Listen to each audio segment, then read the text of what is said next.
Welcome back to the Wedding Buzz. It's your host, Sydney, and today we are going to talk about guest expectations. It's something that a lot of couples struggle with on how to set clear expectations without sounding bossy or awkward, but also we don't want to go the opposite way and not do them at all, where then your guests are confused. And the only thing that that's going to lead to is guests asking you a million questions or people being in the wrong place at the wrong time, not dressed accordingly.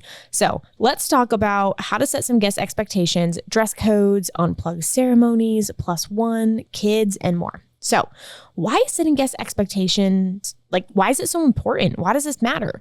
So the truth is that it really just keeps the day smooth and drama free. When people know what to expect, they know where to go, what to do, when they're supposed to be there. And kind of like I said before, it cuts down on chaos, cuts down on confusion, and it cuts down on how many people are calling you asking questions, which is, I promise you, it's really annoying the week of your wedding, because that's when everyone's going to be like, oh, what am I supposed to be doing? Where am I supposed to be going? And if you don't set the expectations clearly, you'll be in the middle of your final week preparation and now trying to explain all of the details to everybody. So let's prevent this in advance and do things the right way. So speaking of awkward situations and misunderstandings, I have a little funny story to tell you guys. I don't think I've said it before on the podcast, maybe years ago, but before I was a wedding planner and I was working at a corporate company, the company I was working for was sponsoring an event, and my coworker who was supposed to go to this event all of a sudden couldn't go. It was a couple of days in advance. He couldn't go and asked me if my husband and I would want to go to this event. And so I was like, sure. And so he didn't send me the actual invitation. He just told me where to go, what time, and told me the event was white attire. Or no, I'm sorry, not white attire. He told me it was white tie. And so when you look at what white tie is, it's even more formal than black tie. It's like what the royal wedding is. So my husband and I were like, what the heck do we wear? Have you ever seen those tuxedos that have the tail? That's what white tie is. And my husband was like, absolutely no way am I wearing that. Well, thank God he didn't wear that. He wore a normal tuxedo and I wore a black floor length gown. Well, we walk up. Everyone's wearing white beachy attire. You guys, this event was white attire, not white tie. And we were sticking out like a sore thumb. I will say, because we were dressed nicely, I'm glad that we were more formal than less formal, but I'm also really glad we didn't lean into that white tie and my husband didn't wear the tuxedo with the tail, because that would have just been so awkward and embarrassing. I think that we just looked like really important VIP. Everyone was kind of looking at us like, who are they? And the truth is we were nobody. We were just people who didn't read the invitation and wore the wrong attire. And so, of course, my husband and I look back and laugh on this because we were maybe going to have a drink or something that night. We had my parents drop us off. It wasn't too far from their house. And we were staying with my parents at the time. And anyway, we called my parents so fast. We ate dinner and skedaddled right on out of there. We were so embarrassed. But anyway, you don't want your wedding guests feeling like this at your wedding. And also, if you do have a certain attire, you're going to be upset if your guests come dressed incorrectly. So if it is a black tie event and people come dressed, I don't know, very casual, you're not going to be thrilled with that. If you have a dress code and you want everybody to wear green and somebody comes wearing bright pink, you're not going to be thrilled with that. So if you have, guidelines for your guests, we got to make sure that we are communicating that properly. It'll help you be more relieved. It'll help your guests feel more confident and prepared, and it'll help the day be really smooth. So let's talk about communicating the dress code, because that is a very popular one. Be specific in your wording. Don't just say formal. Say garden party chic or cocktail attire. Something that people can Google and get examples. Maybe you could say something like, we'd love for you to dress to impress. Think breezy dresses and linen suits for a summer soiree. Something fun like that. Include examples or inspiration on your wedding website. You can also post maybe on your Instagram story and then highlight it so that it stays at the top of your page.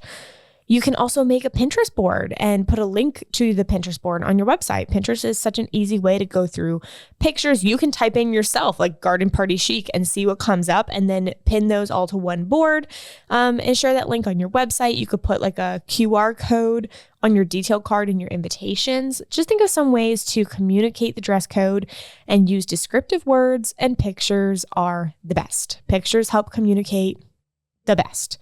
The next thing that is very important to communicate is handling unplugged ceremonies. People don't always understand what this is, what this means.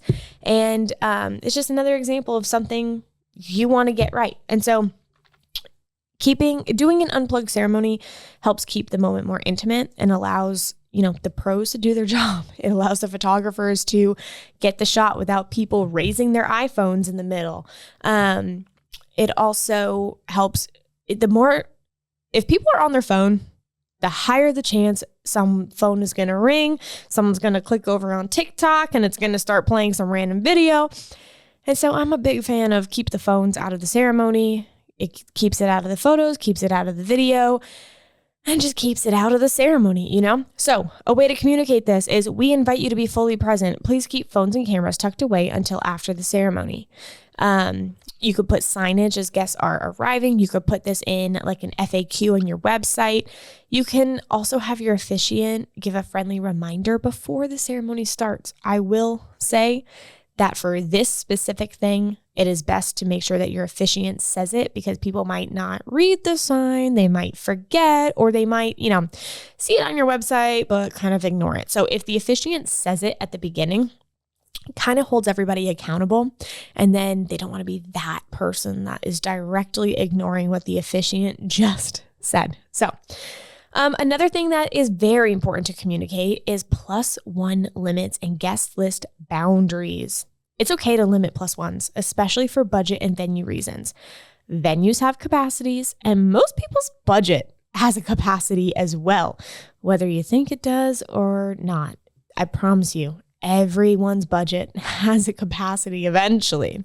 I do recommend to let people bring a +1 if they actually have a spouse. If someone has a girlfriend or a boyfriend, it's nice to let them come. Think about if it was reversed, if you were dating someone and you weren't allowed to bring them to a wedding, you might be kind of upset. Where I will say to limit this is, if your single friends are hitting up Tinder to bring some random person to your wedding, in my opinion, you don't need to be paying for that stranger to attend your wedding, And hey, maybe if your single friend comes to the wedding, they'll meet another one of your single friends, and that could be better off. So anyway, I would definitely limit +1s, but also communicate whether this is limited or not.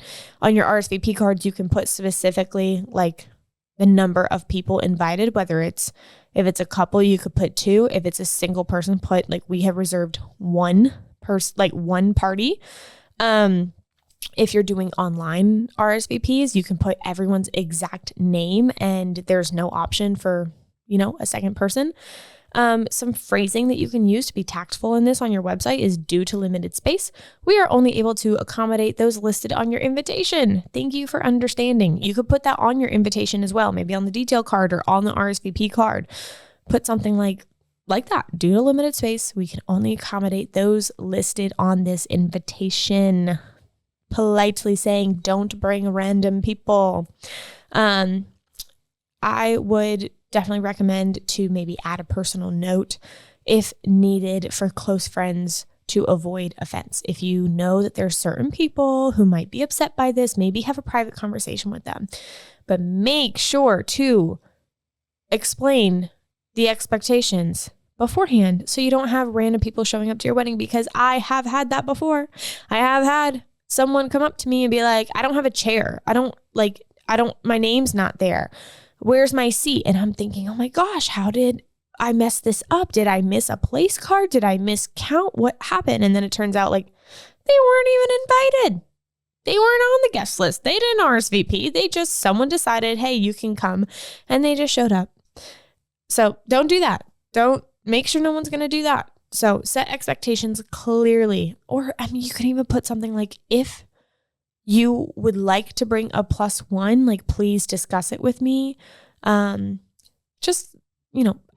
Most of this should be common sense, but unfortunately it's not always common sense isn't always common. So yeah, +1. I have some feelings about +1s. Another thing that I have some feelings about is kids at wedding. First off, I love kids. Don't get me wrong. I love kids. I'm absolutely obsessed with my nephew. If you know me in my personal life, like if you're watching the video, there he is. He's the background on my phone. Absolutely obsessed with him. But you know where I don't want him? At weddings. I don't want him there. You know why? Because if you have to do anything to him, he screams. If you have to change his diaper, he screams. Not that you would be changing his diaper in the middle of the ceremony, but he doesn't like that. If he drops a toy or something, he cries. You know why? Because he can't communicate any other way. It's not his fault. He's a baby. But babies don't belong in wedding ceremonies because they cry. It's what they do. And we don't have to, doesn't mean that we don't love babies, but they don't belong in the wedding ceremony. And here's the thing, you guys. People say like, oh, my kids behave. No, they're not. No, they're not. Maybe older kids are behaved, but when the older kids misbehave is then during like cocktail hour and reception, because then they feel like, oh my gosh, I can run around, everyone's dancing, and then the parents are playing like Catch Me If You Can all night long. And the parents are trying to have like nice conversation with probably family and friends who they haven't seen in a while, and the mom is like in a dress and heels, and then they're like chasing their kids.